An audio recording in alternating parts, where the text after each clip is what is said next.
Right, tonight we are on chapter 29 of the Gospel, the Durga Puja Festival. Okay, Friday, September 26th, 1884. Sri Ramakrishna had come to Calcutta.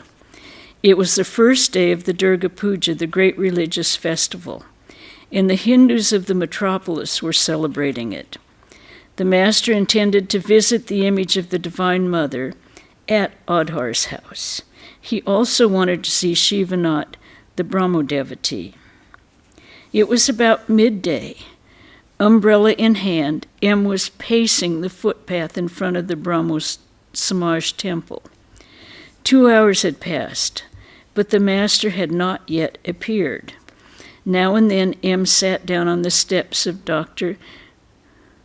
Mahalnavish's dispensary and watched with the joy and mirth of the people, young and old, who were celebrating the puja.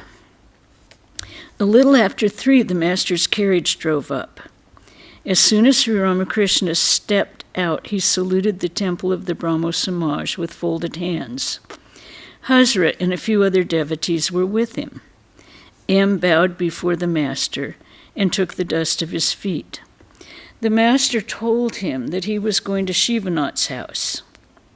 A few minutes later, several members of the Brahmo Samaj came and took him to Shivanath's, but Shivanath was not at home. Shortly afterwards, Vijay Goswami, Mahalnavish, and several other Brahmo leaders greeted the master and took him inside the Brahmo temple. Sri Ramakrishna was in a happy mood. He was given a seat below the altar.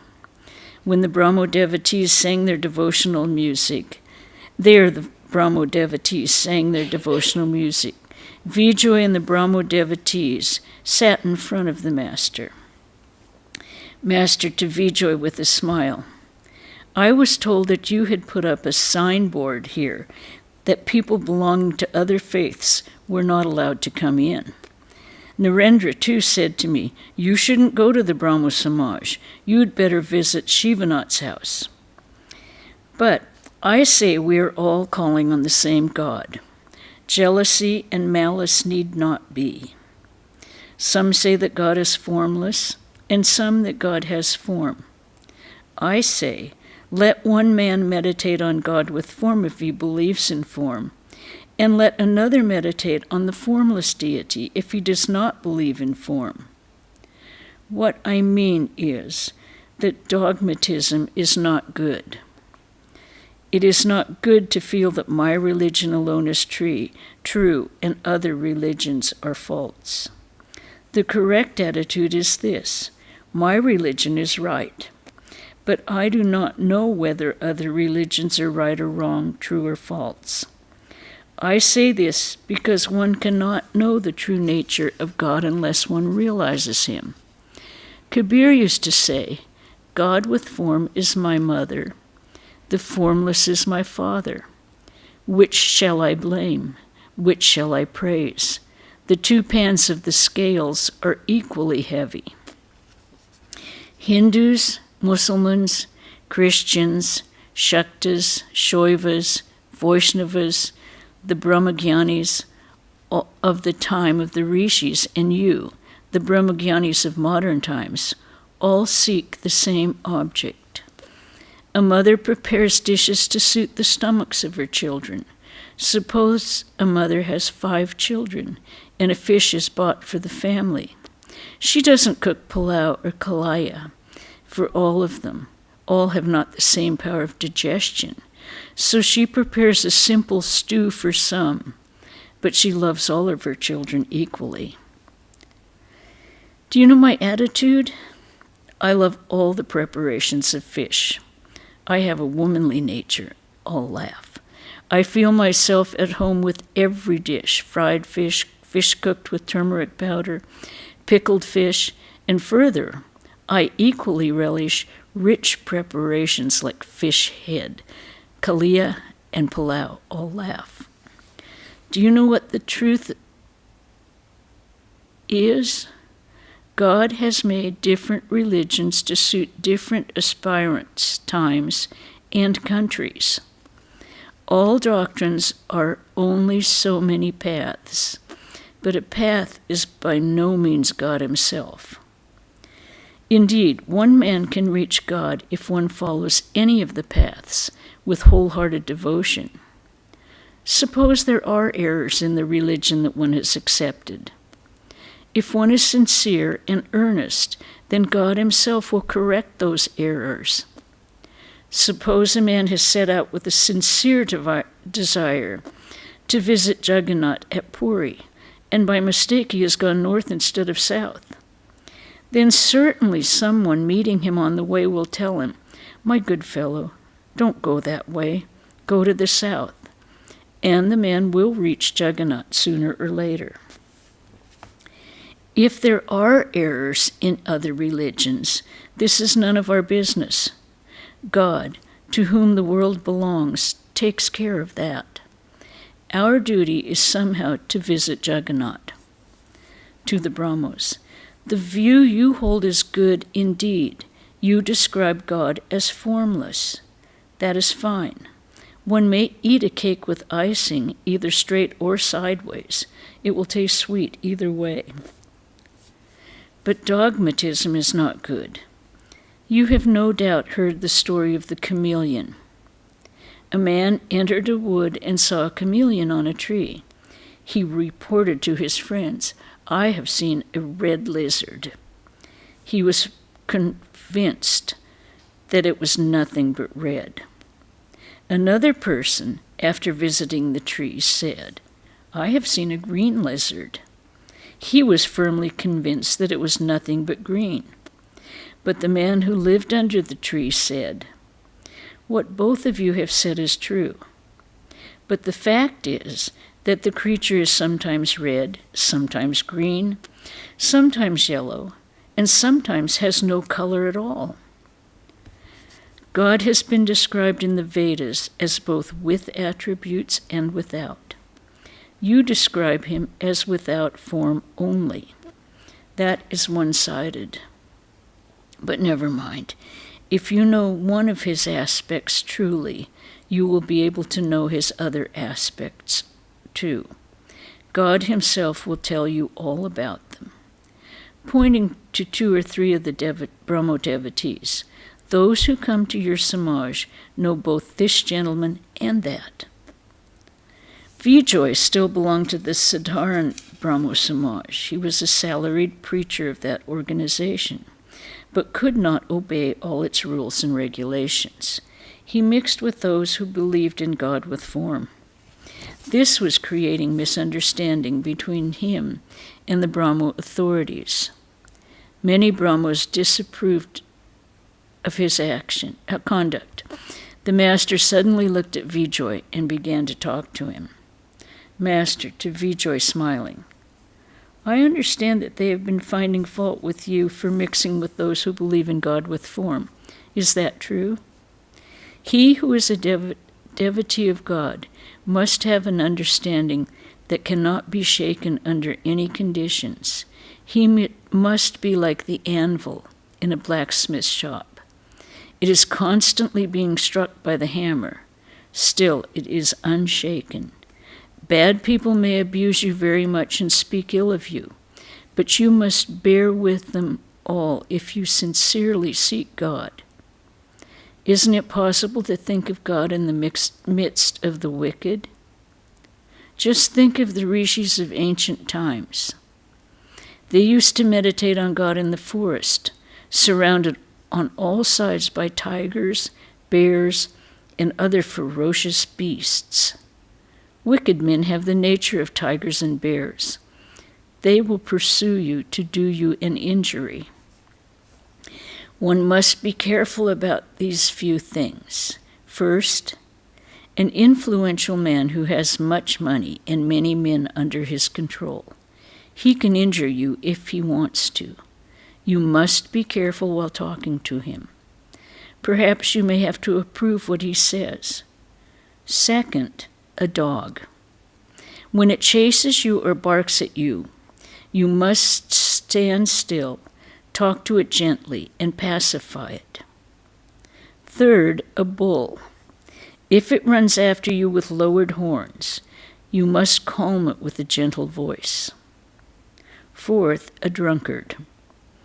If you arouse his anger, he will abuse you, naming you 14 generations of your family.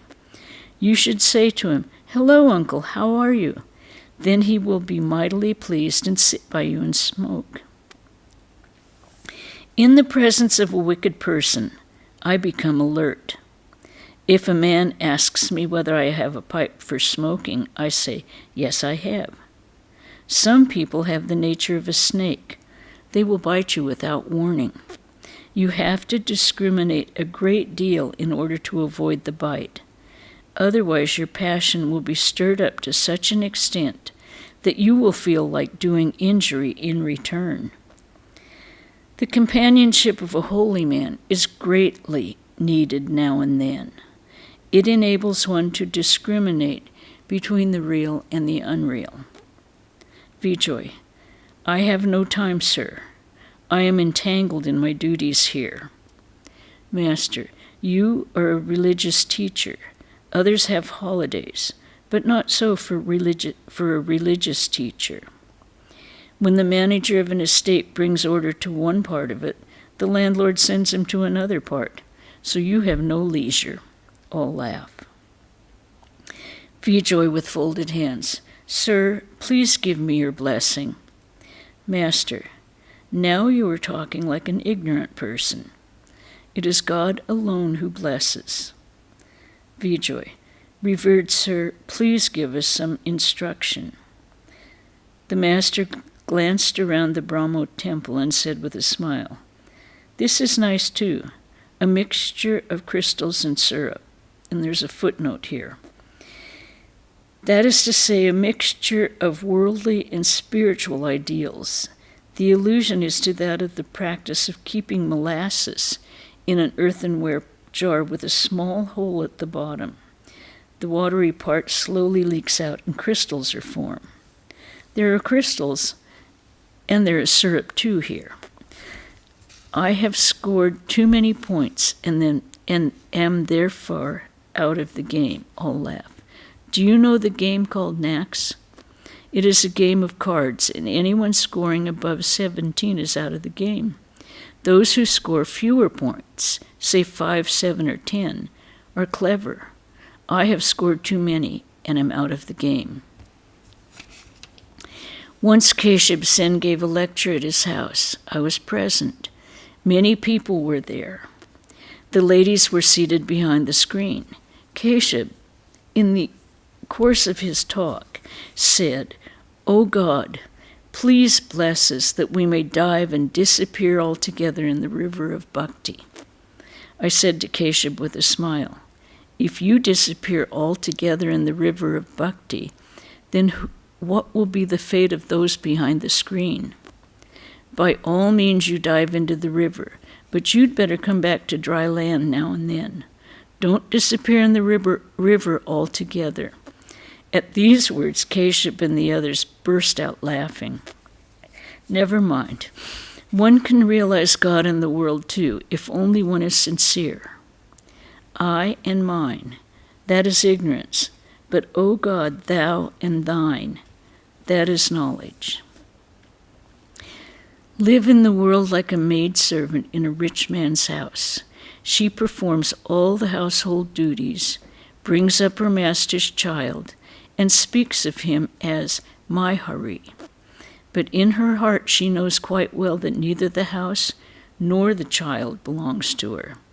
She performs all her duties, but just the same her mind dwells on her native place. Likewise, you do your worldly duties, but fix your mind on God. And know that house, family, and son do not belong to you. They are God's. You are only his servant. I ask people to renounce mentally. I do not ask them to give up the world. If one lives in the world unattached and seeks God with sincerity, then one is able to attain him. To Vijay. There was a time when I too would meditate on God with my eyes closed. Another footnote, an allusion to the Brahmo way of meditating on God. Then I said to myself, does God exist only when I think of him with my eyes closed? Doesn't he exist when I look around with my eyes open? Now, when I look around with my eyes open, I see that God dwells in all beings.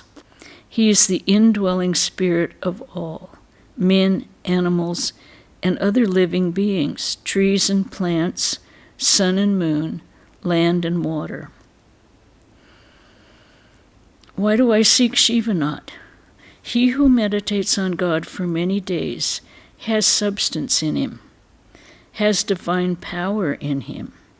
Further, he who sings well, plays well on a musical instrument, or has mastered any one art, has in him real substance and the power of God. This is the view of the Gita. It is said in the Chandi that he who is endowed with physical beauty has in him substance and the power of God. To Vijay, what a beautiful nature Kedar has. No sooner does he come to me than he bursts into tears. His eyes are always red and swim in tears. It is like a shanabara in syrup. That's a dessert thing that they have. Vijay, at Dhaka, he is constantly talking about you. He is always eager to see you. Sri Ramakrishna was about to depart. The Brahmo devotees bowed low before him, and he returned their salute. Then, getting into the carriage, he set out for Adhar's house to see the image of the Divine Mother. Okay, Sunday, September 28th. Guess we don't get to hear what happened. 1884. It was the day of the Maha-Ashtami, the most auspicious day of the worship of Durga and the Divine Mother. At Adhar's invitation, Sri Ramakrishna had come to Calcutta to see the holy image at his house.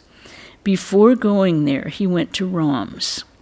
Many devotees, including Narendra, Babaram, M., Niranjan, Vijay, Kedar, Ram, and Surendra were present. Balaram and Rakhal were still in Vrindavan. Master looking at Vijay and Kedar with a smile. This is a nice reunion today. You two have the same spiritual mood. To Vijay, well, what about Shivanath? Did you? Vijay, yes, sir, he heard that you had been to his house. I haven't seen him, but I sent him word. He knows about it. Master to Vijay and the others. 4 desires have come into my mind. I shall eat fish curry cooked with eggplant. I shall visit Shivanath. The devotees will repeat the name of Hari over their beads, and I shall watch them. And the tantric devotees will drink consecrated wine, 8 annas worth, on the Ashtami day, and I will watch them and salute them. Narendra was seated in front of the master. He was about 22 years old. While Sri Ramakrishna was talking thus, his eyes fell upon his beloved disciple. At once the master stood up and went into samadhi. He placed one foot on Narendra's knee. He was in a deep spiritual mood, his eyes unblinking, his mind completely unconscious of the outer world.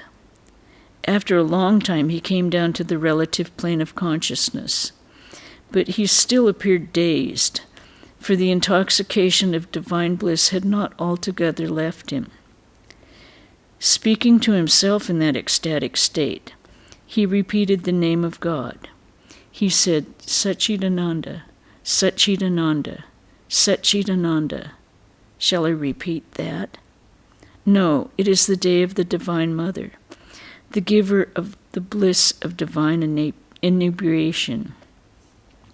O Mother, full of the bliss of divine inebriation, sa, re, ga, ma, pa, da, ni. It is not good to keep the voice on ni. It is not possible to keep it there very long. I shall keep it on the next lower note.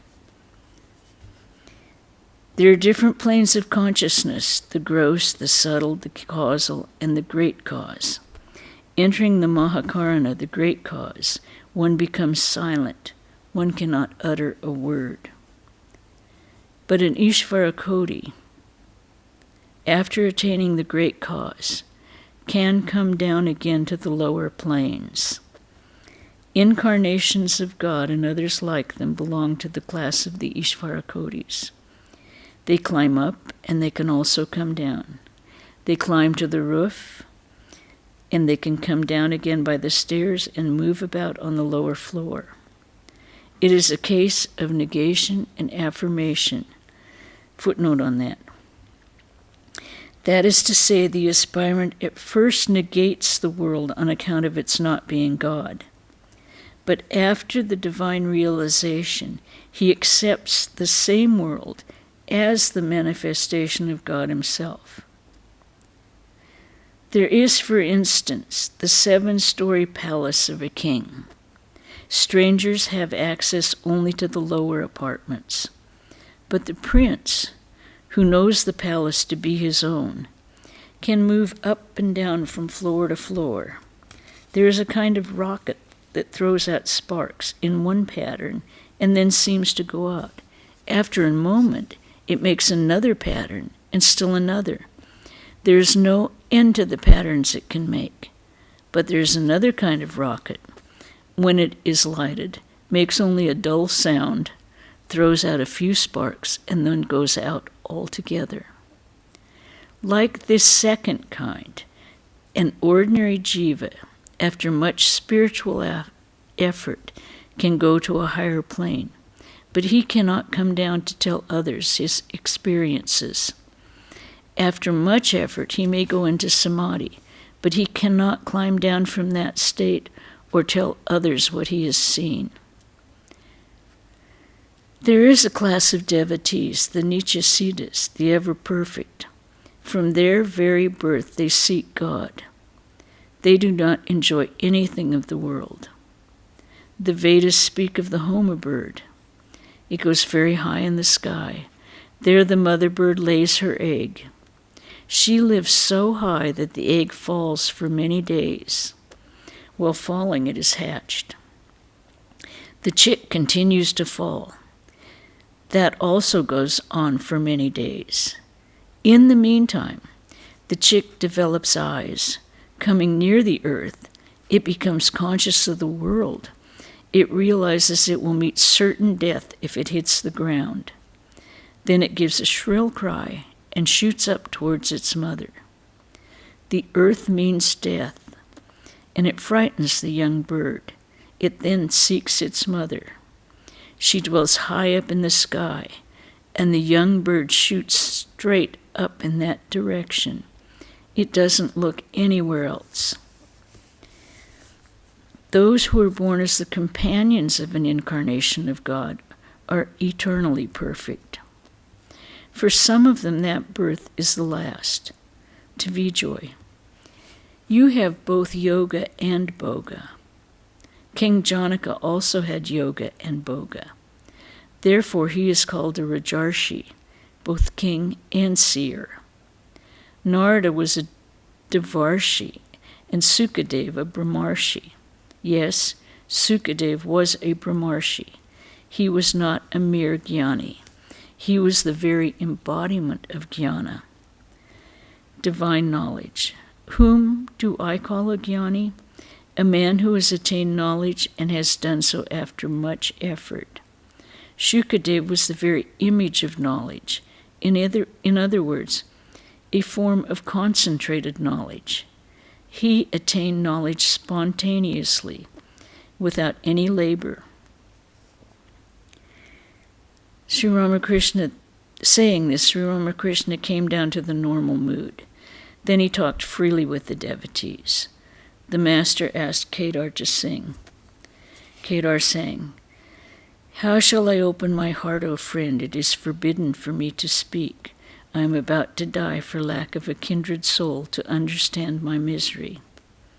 Cater sang several other songs. After the music, the master again talked to the devotees. Nandalal, Keshav's nephew, was also present with a few Brahmo friends. They were sitting near the master. Master to Vijay and the other devotees. A man brought a bottle of consecrated wine for me, but I couldn't touch it. Vijay, Master, I become intoxicated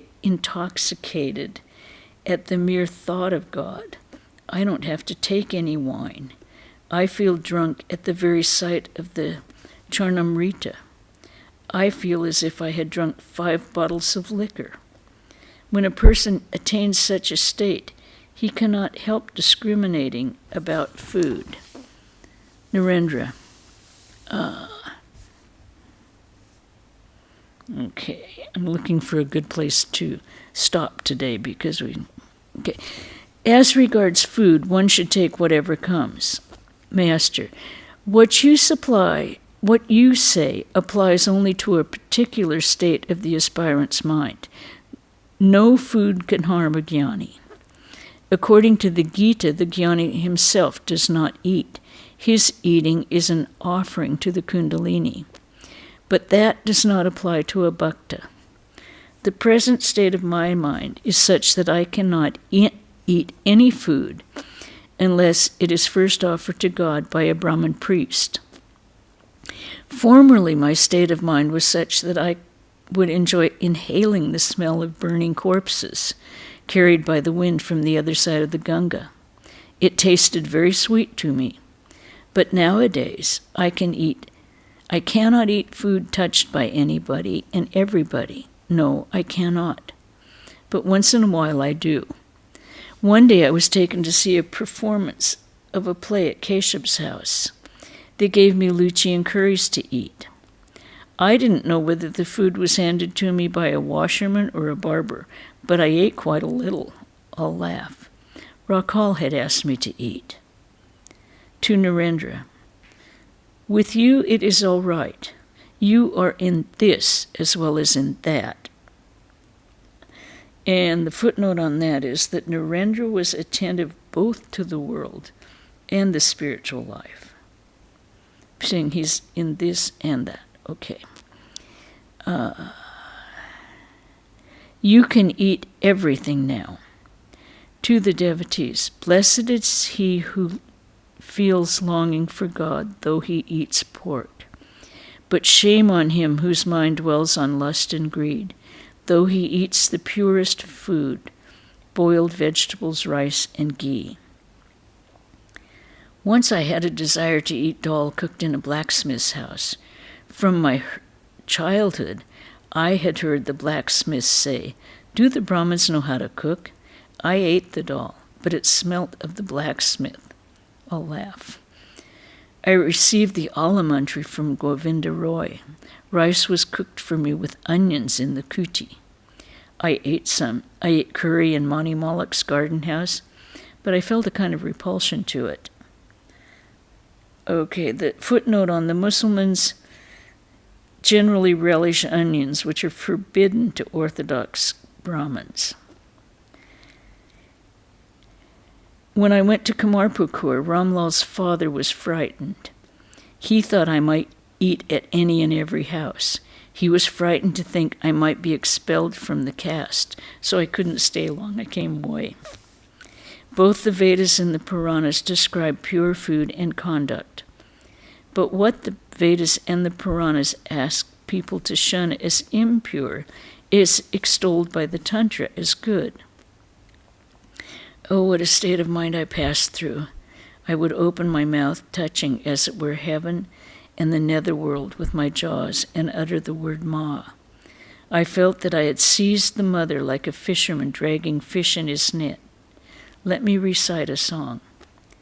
This time I shall devour thee utterly, Mother Kali, for I was born under an evil star, and one so born becomes, they say, the eater of his mother. Thou must devour me first, or I myself shall eat thee up. One or the other it must be.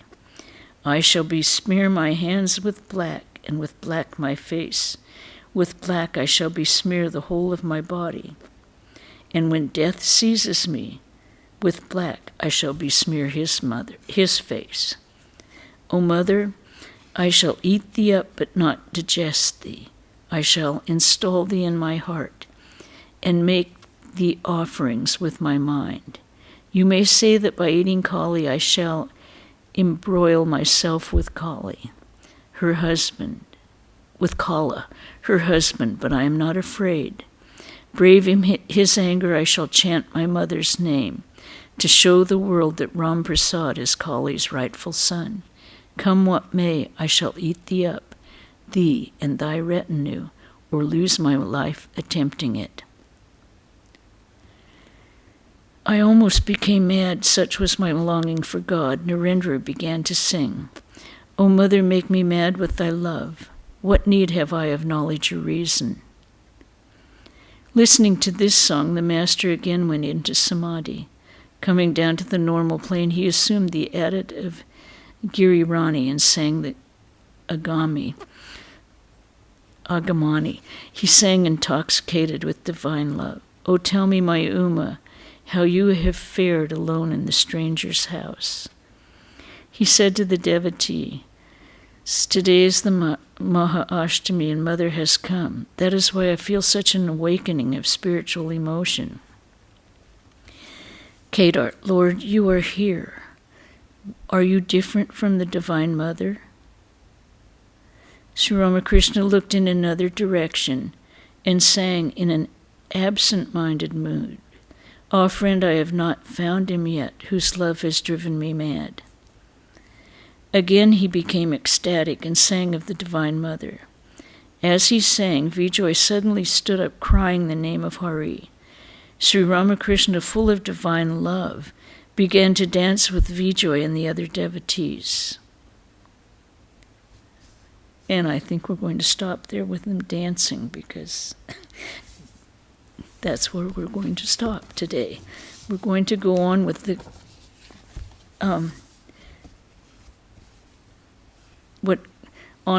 worshiping of the Divine Mother.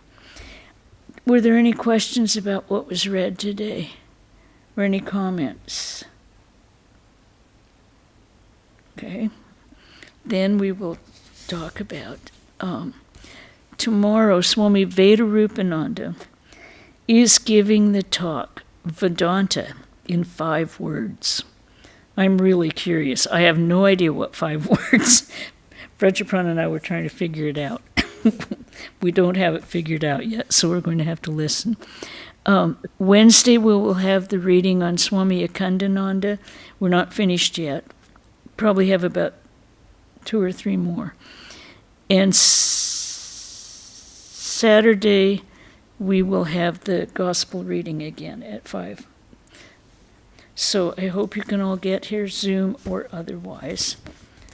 And as long as there are no comments or questions, we'll end with Om Shanti, Shanti, Shanti, Hari Om Tat Sat, Sri Ramakrishna Arpanamastu.